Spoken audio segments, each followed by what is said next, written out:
আমি তখন গরমের ছুটি কাটাতে মামার বাড়ি গিয়েছিলাম। গ্রামের সেই শেষ মাথায় ঘন জঙ্গল। সকলে বলে সন্ধ্যার পরে ওখানে নাকি কেউ যায় না। আমি একদিন সাহস করে সোজা ঢুকে পড়লাম সেই জঙ্গলে। ঝোপঝাড়, পাখির শব্দ, হালকা কুয়াশা। হঠাৎ দেখলাম একটি সাধু ধুতি গায়ে দিয়ে চোখ বন্ধ করে আগুনের সামনে বসে ধ্যান করছেন। ধূপের গন্ধে যেন চারিদিকটা মজে উঠেছে। আমি কিছু বলার আগেই তিনি বলে উঠলেন, যাও এখান থেকে, এখনও সময় আছে, সে জেগে ওঠেনি। আমি থমকে গেলাম।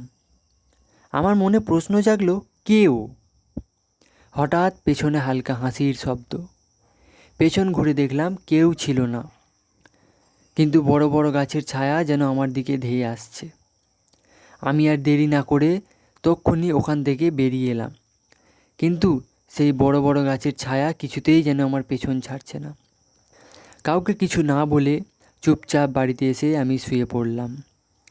পরদিন আমি খবর পেলাম গ্রামের সেই সাধু প্রায় 10 বছর আগে মারা গিয়েছেন। আজও সে প্রত্যেক পূর্ণিমায় ওই জঙ্গলে বসে ধ্যান করেন, কারোর আসার অপেক্ষায়। ঘটনাটি শুনে আমার গা শিউরে উঠল। ভাবলাম, সত্যি সব কিছু চোখে দেখা যায় না,